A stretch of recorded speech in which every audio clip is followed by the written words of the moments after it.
ಸಮಾವೇಶವನ್ನು ಆಯೋಜನೆ ಮಾಡಿರ್ತಕ್ಕಂಥ ಈ ಜ್ಞಾನ ವಿಕಾಸ ಯೋಜನೆಯ ರೂವಾರಿಗಳು ಆದಂಥ ಶ್ರೀಮತಿ ಮಾತೃಶ್ರೀ ಹೇಮಾವತಿ ಅಮ್ಮನವರನ್ನ ನೆನೆಸ್ಕೊಳ್ತಾ, ಪರಮ ಪೂಜ್ಯ ವೀರೇಂದ್ರ ಹೆಗಡೆ ಅವರು ಮತ್ತು ಮಾತೃಶ್ರೀ ಅಮ್ಮನವರು ಹಾಗೂ ಅವರ ಸುಪುತ್ರಿಯರು ಆದಂಥ ಶ್ರದ್ಧಾ ಅಮಿತ್ರವರು ಈ ಧರ್ಮಸ್ಥಳ ಗ್ರಾಮೋದ್ಯೋಗ ಸಂಘದ ವತಿಯಿಂದ ಹಲವಾರು ವಿಶಿಷ್ಟ ಕಾರ್ಯಕ್ರಮಗಳನ್ನ ಆಯೋಜನೆ ಮಾಡಿ, ಹಿಂದೆ ಮಹಾತ್ಮ ಗಾಂಧಿಯವರು ಕನಸ್ಕೊಂಡ್ರು, ಗ್ರಾಮಗಳ ಉದ್ಧಾರ ಆಗಬೇಕು, ಈ ದೇಶದ ರೈತರು ಸಬಲೀಕರಣ ಆಗಬೇಕು, ಮಹಿಳೆಯರ ಸಬಲೀಕರಣ ಆಗಬೇಕು, ಆಗ ನಮಗೆ ಸಿಕ್ಕಂತ ಸ್ವತಂತ್ರ ಅದಕ್ಕೆ ಅರ್ಥ ಬರುತ್ತೆ.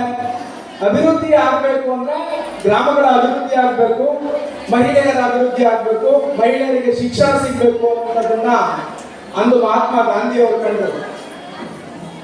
ಅದರ ನಂತರ ಏನಾದರೂ ಒಂದು ಈ ಸೆಲ್ಫ್ ಹೆಲ್ಪ್ ಗ್ರೂಪ್ಸ್ ಮತ್ತು ಮೈಕ್ರೋ ಫೈನಾನ್ಸ್ಗೆ ಸಂಬಂಧಪಟ್ಟಂತೆ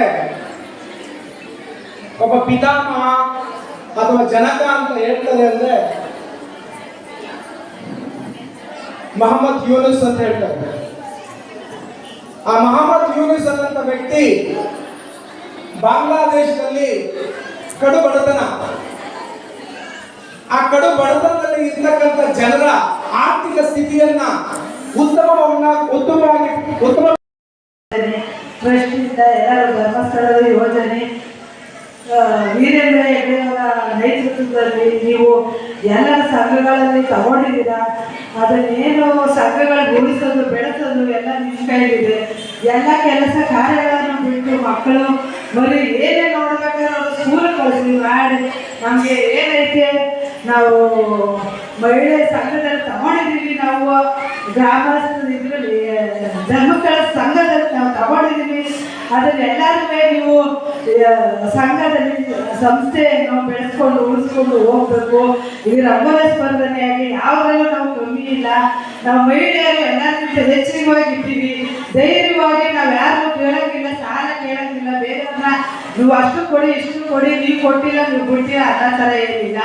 ನೀವೇನೇ ಆದ್ರೂ ನಾವು ತಗೋತೀವಿ, ನಾವು ತೀರಿಸ್ತೀವಿ ಅನ್ನೋ ಧೈರ್ಯ ನಿಮಗೆ ಬಂದಿದೆ. ನೀವು ಗ್ರಾಮಸ್ಥರಾಗಿ ನೀವೆಲ್ಲ ಸಂಘದಲ್ಲಿ ನಾವು ಇದು ಹೇಳ್ಕೊಡೋದಿಲ್ಲ. ನಮ್ಮ ಅಣ್ಣ ವೇದಿಕೆ ಬಿಟ್ಟಿರೋರು ಎಲ್ಲ ಥರನೂ ಹೇಳೋದು ನಿಮಗೆ. ಇಲ್ಲಿರೋ ಅಕ್ಕ ತಂಗಿರೋ ಅಣ್ಣ ತಮ್ಮದಿರು ನಮ್ಮ ವೇದಿಕೆಯಲ್ಲಿರೋ ಎಲ್ಲ ಗಣ್ಯರಿಗೂ ಎಲ್ಲ ಸ್ವಯಂ ಸಂಘದಲ್ಲಿಗೂ ವಂದನೆಗಳನ್ನು ಅರ್ಪಿಸ್ತಾ ಇದ್ವಿ. ಏನೋ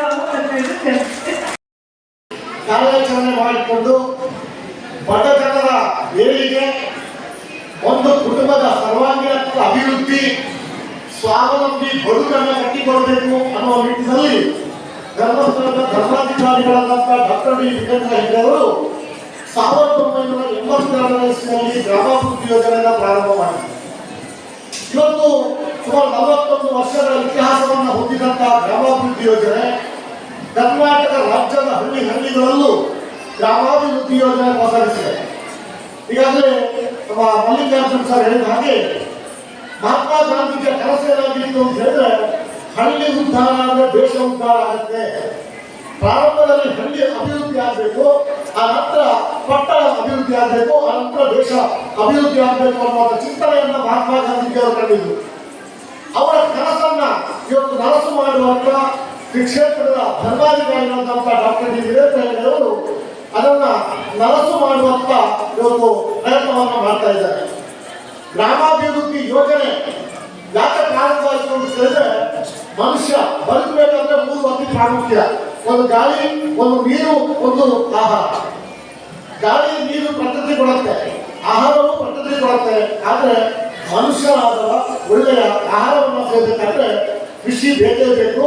ಅದಕ್ಕೋಸ್ಕರ ಪೂಜ್ಯ ಹೆಗಡೆಯವರು ಕೃಷಿಕರಿಗೆ ಧೈರ್ಯವನ್ನು ಕೊಡಬೇಕು, ಕೃಷಿಯನ್ನ ಅಭಿವೃದ್ಧಿ ಮಾಡಿಸಬೇಕು ಅನ್ನುವ ನಿಟ್ಟಿನಲ್ಲಿ ಗ್ರಾಮಾಭಿವೃದ್ಧಿ ಯೋಜನೆಯನ್ನು ಪ್ರಾರಂಭ ಮಾಡಿತು. ಇವತ್ತೆಲ್ಲ ನೀವು ತಿಳ್ಕೊಂಡಿದ್ದೀವಿ, ಸ್ವಸಹಾಯ ಸಂಘಗಳನ್ನ ಮಾಡಿದರೆ ಏನೋ ಸಾಲ ಕೊಡ್ತಾ ಇದ್ದಾರೆ ಅಂತ ಹೇಳಿ. ಅದು ಒಂದು ವ್ಯವಸ್ಥೆ.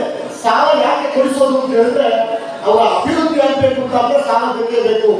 ಪಿತ್ರಾರ್ಜಿತ ಮಾಡಿದಂತ ಆಸ್ತಿ ಯಾರಿಗೂ ಇರೋದಿಲ್ಲ. ಅಂತ ಸಂದರ್ಭದಲ್ಲಿ ಇವತ್ತು ಏನು ಬಾಂಗ್ಲಾದೇಶ